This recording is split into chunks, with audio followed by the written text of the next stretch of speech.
tunay na pagmamahal ng isang ama sa anak ay yung may matatakbuhang ama ang anak mo kapag kailangan niya ng tulong, may magsasabi sa kanya na huwag siyang mag-alalang magkamali. Dahil nandito naman ang isang ama na magsasabi sa iyo ng tama.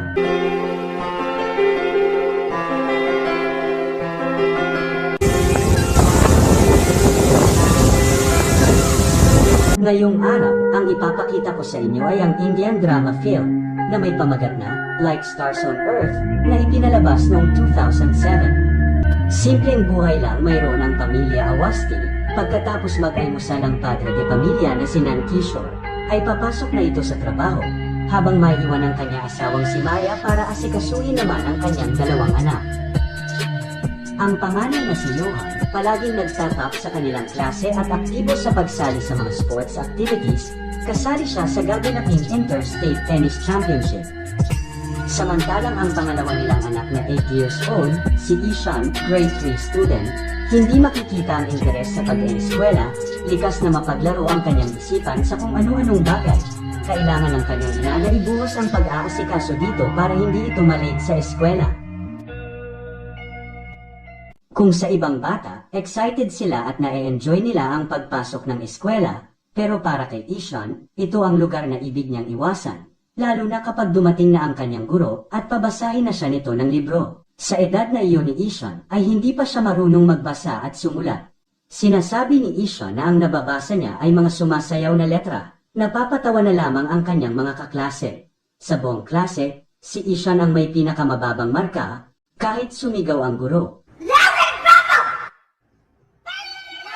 Hindi pa rin maayos na nakakabasa ng mga salita si Ishan, iniisip ng mga guro na matigas ang ulo at tamad mag-aral si Ishan, kaya naman palagi din siyang napapalabas ng classroom hanggang matapos ang klase, dahil para sa mga guro, nakakagulo lamang si Ishan at nasasayang ang oras ng ibang mga estudyante. Nung araw na yon, tinaakot si Ishan ng kanyang mga kaklase dahil sa hindi siya nakagawang assignment sa kanilang math subject, kaya bitbit ang kanyang bag lumabas siya ng eskwelahan. Gumala siya kung saan-saan, inubos niya ang buong maghapon sa pagmasid-masid sa kapaligiran, nang mapagod, bumalik siya at natulog sa school bus hanggang mag-uwian na. Sa kanilang bahay, doon bumabawi si Ishan, nagagawa niya ang mga ibig niya lalo na ang pagpipinta.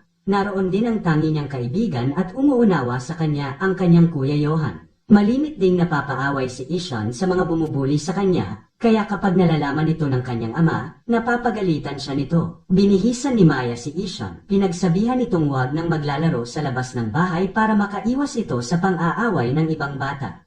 Nakikita din ni Maya na wala talagang interes si Ishan sa pag-aaral, dahil kahit paulit-ulit niya itong tinuturuan ay hindi ito makasulat ng tama at mali-mali ang spelling. Hindi rin nila matapos ang pagtuturo dahil palagi itong umiiwas. Sa pagtulog, sinabi ni Ishan kay Johan ang ginawa niyang pag-skip sa kanilang math subject. Pinakiusapan niya ito na gawan siya ng excuse letter at hindi ang kanilang magulang dahil siguradong papagalitan na naman siya. Naawa naman sa kapatid si Johan kaya ginawan din niya ito ng excuse letter. Kinabukasan, naniwala naman ang kanyang guro sa excuse letter dala nito. Tiningnan pa ng guro kung maayos na ang pakiramdam ni Ishan. Kaya laking tuwa ni Ishan dahil hindi na siya sinita sa kanyang assignment at pag-absent. Subalit ng araw na yun, nagbigay ng surprise test ang kanilang guro at nang tingnan ni Ishan ang test paper.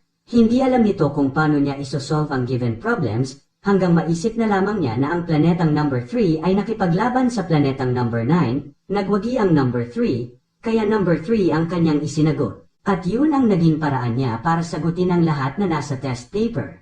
Nang matapos, nagtanong ang kanyang kaklase kung nakasagot ba siya. Sinabi ni Ishan na napakadali lang sagutin ang mga test. Ang sumunod na araw, habang nagbabasa ng magazine si Nand Kishore, aksidenteng nakita niya ang excuse letter ni Ishan. Dito nadiskubre nilang tumakas sa klase si Ishan at gumala ng mag-isa sa syudad.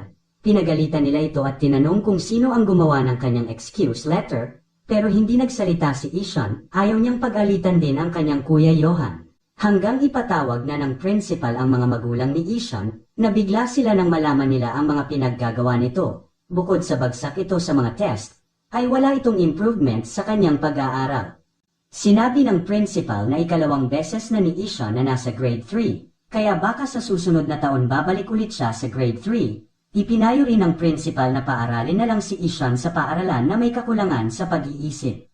Hindi naman sumang-ayon sa principal ang ama ni Ishan dahil naniniwala siya na hindi retarded ang kanyang anak kundi tamad lang itong mag-aral. At para mawala ang katamaran nito, nagpasya silang i-transfer ito sa boarding school, isang paaralang mas mahigpit ang patakaran at malayo sa mga magulang. Nang marinig ito ni Ishan, nagmakaawa ito sa kanyang ama at inanawag siyang i-transfer sa boarding school. Naaawa naman si Johan sa kanyang kapatid subalit alam niyang para rin sa kabutihan ni Ishan ang pasya ng kanilang mga magulang.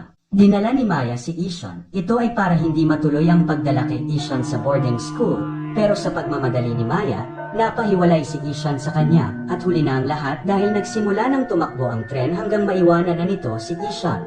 Sumigaw ng sumigaw si Ishan, ginising siya ni Maya. Kahit sa panaginip, sinusundan pa rin ng takot si Ishan na mawalay sa kanyang ina. Umiiyak na nakiusap si Ishan na huwag siyang dalhin sa malayo, ibig pa rin niyang sa kanilang bahay pa rin siya uuwi. Nangako siyang mag-aaral siyang mabuti. Subalit wala nang magagawa pa si Maya, hindi niya saklaw ang desisyon ng kanyang asawa, kaya niyakap na lamang niya ang kanyang anak. Dumating ang araw na kinatatakutan ni Ishan, inihatid na siya sa boarding school ng kanyang pamilya. Nakita ni Ishan na makakasama niya sa isang kwarto ang ibang bata, at isang beses lang sa isang buwan niya makikita ang kanyang pamilya. Binalaan din siya ng school warden na bawal ang matigas ang ulo sa paaralang iyon. Kailangan din niyang matuto na magising ng maaga at asikasuhin ang kanyang sarili. Sa pag-alis nila, hindi nila magawang tingnan si Ishan. Nadurog ang puso ni Maya na iwan niya ang kanyang bunsong anak sa isang lugar na mag-isa na lamang siyang mamumuhay. Sobrang awa naman ang nararamdaman ni Johan. Alam niyang mahihirapang mag-isa ang kanyang kapatid dahil wala na silang gagabay kay Ishan. At nang umalis na ang sasakyan, hindi makapaniwala si Ishan na iiwan siya ng kanyang pamilya. Hindi siya makapaniwala na hindi na niya makikita ang kanyang ama, ang kanyang ina, at ang kanyang kuya. Lumipas ang oras na natiling nakatayo si Ishan, umaasa siyang babalikan pa siya ng kanyang ina. Subalit inabot na ng gabi, kaya pinapasok na siya ng school warden. Mabigat ang paa ni Ishan na humakbang. Hindi niya alam kung paano siya mabubuhay na wala ang kanyang pamilya. Sa loob, nanatili lamang siyang nakaupo at tumutulo ang luha. Hindi rin niya ginalaw ang kanyang pagkain. Hindi makatulog si Ishan at doon siya sa banyo umiyak ng umiyak. Tinatawag pa rin niya ang kanyang ina. Sa pagsimula ng araw, nahirapan si Ishan sa pag-asikaso ng kanyang sarili. Sa una niyang klase, pinaupo siya ng kanilang guro na si Mr. Tuwari sa katabi ni Rajan, ang pinakamatalino sa buong klase. At gaya ng dati, napapagtawanan siya dahil sa hindi siya makapagpaliwanag ng maayos sa kanyang sagot. Sinamahan si Ishan ni Rajan sa susunod nilang art subject. Subalit dahil sa hindi nakasagot ng tama si Ishan, napag-alitan siya ng kanilang art teacher. Tahimik na bumalik sa upuan si Ishan. Dahil sa hindi din sanay si Ishan sa ibang activity ng eskwelahan, hindi nagiging maayos ang kanyang paggalaw. Kaya palagi siyang hinihiwalay sa ibang estudyante. Samantala, inayos ni Maya ang gamit ni Ishan. Nakita niya dito ang flipbook na may punong-puno ng drawing ni Ishan. Makikita sa drawing ni Ishan na dahan-dahan siyang nahihiwalay sa kanyang pamilya.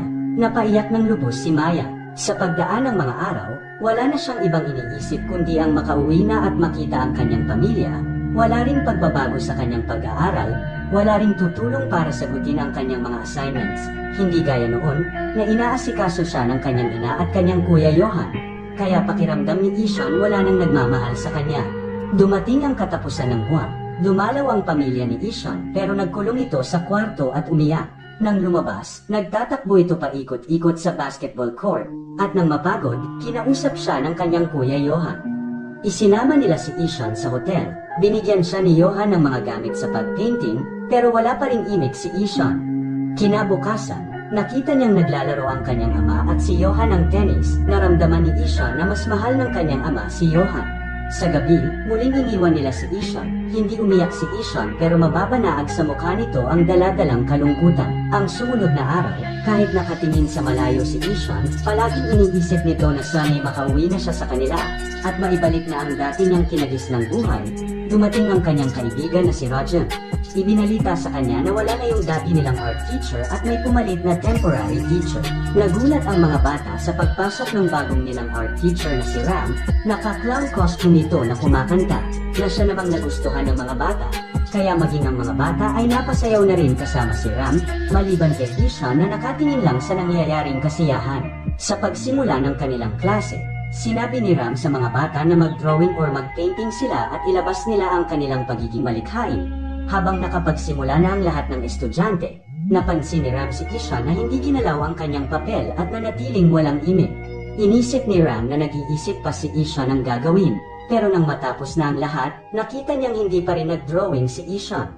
Nagtanong si Ram kung bakit hindi siya nag-drawing pero walang isinagot si Ishan. Tuwing matatapos ang klase ng hapon, pumupunta si Ishan sa tabi ng fish pond at doon namamalagi hanggang sa paglubog ng araw. At sa kanyang pagbalik tumawag ang kanyang ina. Sinabi nitong postponed ang pagdalaw nila dahil lalaro sa tennis championship si Johan, subalit hindi siya nagsalita at tumulo ang luha nito. Muli niyang naramdaman na wala siyang halaga sa kanila.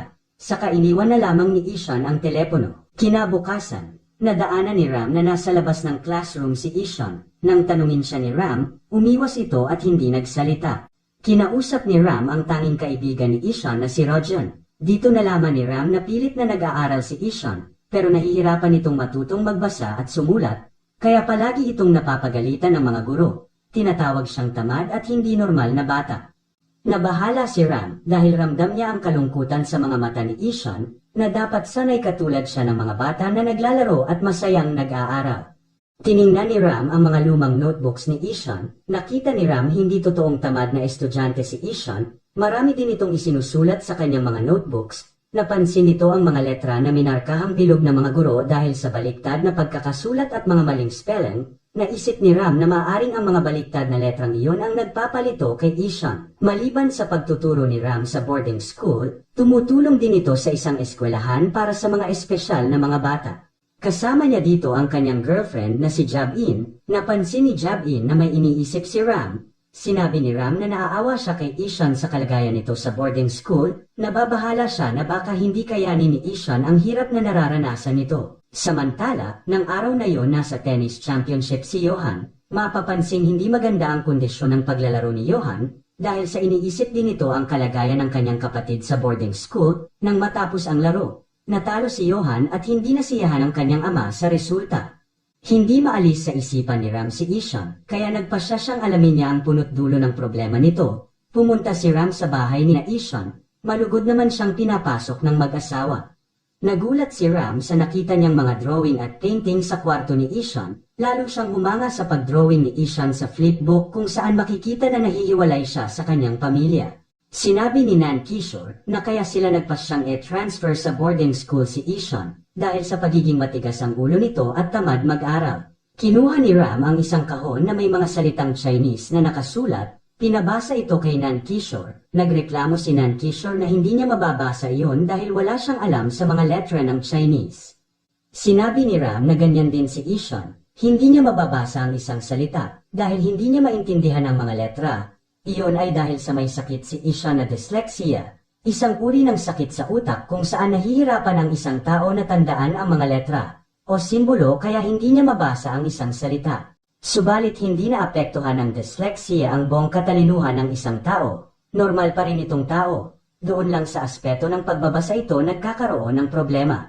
Hindi totoong bobo si Ishan, bagkus isa itong bata na may angking talino na wala sa iba. Hindi lahat ng bata ay malawak ang imahinasyon.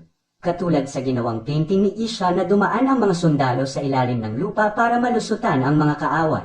Sinabi ni Ram na hindi dapat dinala si Ishan sa boarding school dahil nahihirapan itong walang magulang na dumadamay. Ikinwento ni Ram ang nararanasang hirap ni Ishan dahil sa mag-isa nitong hinaharap ang problema, kaya nawala na ito ng interes pang mangarap, nawala na rin ito ng inspirasyon sa pagpipinta. Hindi nakumbinsi ni Ram si Nan Kishore. Sinabi ni Nan Kishore, hindi mabubuhay sa paintings lamang si Ishan, kundi kailangan itong matuto sa buhay para mapakain niya ang kanyang sarili pagdating ng araw. Nang bumalik si Ram, idinaan ito sa pagkwento ang pagpakilala sa mga taong hindi masyadong magaling noong bata pa sa pag-aaral, dahil nahihirapang magbasa at magsulat pero naging matagumpay dahil sa angking talento. Nagbigay siya ng mga halimbawa ng mga inventor, artista at mga kilalang tao. Nakarelate si Ishan sa pinag-uusapan, kaya nang magtanong si Ram kung sino ang nakaimbento ng bombilya. Nagulat ang lahat dahil sumagot ng tama si Ishan na si Thomas Edison. Natuwa si Ram at Rajan dahil yun ang unang pagkakataon na sumagot ng kusa si Ishan. Matapos ang klase, kinausap ni Ram si Ishan. Ikinwento ni Ram na noong bata pa siya, Palagi siyang pinagagalitan ng kanyang ama dahil napapagkamalan siyang tamad mag-aral, pero ang totoo, nahihirapan din siyang magbasa at sumulat, pero nang lumaon natuto rin siya dahil sa kanyang pagsisikap. Nang hapong iyon, naglaro ang mga bata sa labas. Gumawa si Ishan ng laroang bangka na gawa sa kahoy at nilagyan ng rubber band para ito ay tumakbo sa tubig. Namangha ang lahat maging si Ram. Dinala ni Ram ang bangka sa kanila at i-display. Kinausap ni Ram ang principal tungkol sa sitwasyon ni Ishan. Nagpaalam si Ram na tuturuan niya si Ishan araw-araw pagkatapos ng klase. Pumayag naman ang principal para sa ikakabuti ni Ishan. Agad na sinimulan ni Ram ang pagtuturo kay Ishan. Gumamit ng mga bagay si Ram para madaling matandaan ni Ishan ang mga letra na hindi niya kabisado. Araw-araw dahan-dahan niyang tinuturuan sa pagbabasa at pagsusulat si Ishan. Para kay Ram, hindi mahirap turuan si Ishan dahil porsigido din itong matuto. Hanggang unti-unti nang nakikita ni Ram na may pagbabago na kay Ishan. Isang araw, naglagay si Ram ng poster sa bulletin board para sa gaganaping painting contest ng eskwelahan. Napadaan sa eskwelahan si Nan Kishore, kinausap niya si Ram, sinabi ni Nan Kishore na nag-research din sila tungkol sa sakit ni Ishan at ibig nitong ipaalam na hindi siya pabayang ama dahil mahal niya si Ishan. Pero sinabi ni Ram na ang tunay na pagmamahal ng isang ama sa anak ay yung may matatakbuhang ama ang anak mo kapag kailangan niya ng tulong, may magsasabi sa kanya na huwag siyang mag-alalang magkamali, dahil nandito naman ang isang ama na magsasabi sa iyo ng tama. Dahil napahiya si Nan Kishore, nagpaalam na ito kay Ram, nakita niya si Isha na nagbabasa ng poster sa bulletin board, nagulat si Nan Kishore dahil marunong nang magbasa ang kanyang anak. Hindi niya ito magawang lapitan, nahihiya siya sa kanyang anak. Sa kabila ng pagpapakita ni Isha ng paglalambing sa kanya, dahil sa kanya lamang naniniwala si Ishan at umaasang makakakuha ng kalinga at unawa, bagkus iniwan pa niya ang kanyang anak sa isang lugar na mag-isa lamang ito. Umiiyak na umalis na lamang si Nan Kishore. Sumapit ang araw ng painting contest, maagang nag-ayos sa sarili si Ishan para pumunta sa pagdadausan ng contest. Sa venue, lahat ng estudyante at mga guro ay pumunta at sumali. Nang magsimula na, lahat ay ibinuhos ang kanilang galing at talento para mapaganda nila ang kanilang gawa. Naroon din si Isha na ginamit niya ang bigay na watercolor ng kanyang kuya Johan. Naging abala rin si Ram sa paggawa ng kanyang painting. Nang matapos ang oras, humanga si Ram sa nagawang painting ni Isha, kung saan inilarawan niya ang kanyang lugar na pinupuntahan kapag siya ay nasa kalungkutan at nag-iisa. Namangha naman si Ishan sa ginawang painting ni Ram dahil mukha niya ang ipininta ni Ram. Ibinalita ng school principal na ang first at second painting winner ay magiging cover ng bagong edisyon ng yearbook ng eskwelahan. Masayang ibinalita ng principal na ang second winner ay ang kanilang magiging permanenteng art teacher ng eskwelahan, walang iba kundi si Ram. Sinabi ng principal na ang first winner na tumalo kay Ram ay isa lamang na estudyanteng 9 years old. Tumigil ang lahat sa paghinga, naghihintay kung sino ang tinutukoy ng principal. Ang first winner ay si Ishan. Nagulat at naghiyawan ang lahat. Hindi man sila makapaniwala. Subalit natutuwa sila at humanga dahil tinalo ni Ishan ang lahat ng estudyante na naroon. Matapos tanggapin ni Ishan ang kanyang award, yumakap ito kay Ram, umiiyak na nagpasalamat dahil yun ang unang pagkakataong nakarinig si Ishan ng mga palakpakan para sa kanya. Sa tulong ni Ram, muli niyang may pagpapatuloy ang kanyang mga pangarap. At sa pagtatapos ng semester, sinundo na ng mga magulang ang kanilang mga anak sa boarding school. Nagulat ang mag-asawa dahil masayang ibinalita ng principal ang kahangahangang talento ni Ishan at naging proud ang buong eskwelahan para sa katulad ni Ishan. Nang kunin ni Nan Kishore at Maya ang report card ni Ishan sa kanyang mga guro, sinabi ng mga guro na kahit sila humanga sa malaking pagbabago ni Ishan, bukod sa isa itong magaling na artist, matataas ang nakuhang grades ni Ishan sa lahat ng subjects, lalo na sa English at Math subjects. Sa labas, nakita ng mag-asawa na masiglang naglalaro si Ishan. Muli nilang nasilayan ang mga ngiti sa mukha ni Ishan. Labis ang pasasalamat nila kay Ram. Umiiyak na yumakap si Nan Kishore kay Ram dahil sa malaking nagawa nito sa buhay ng kanilang anak.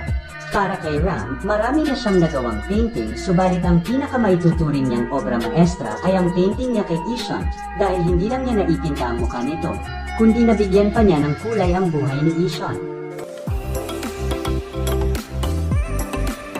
Thank you for watching, and please don't forget to subscribe.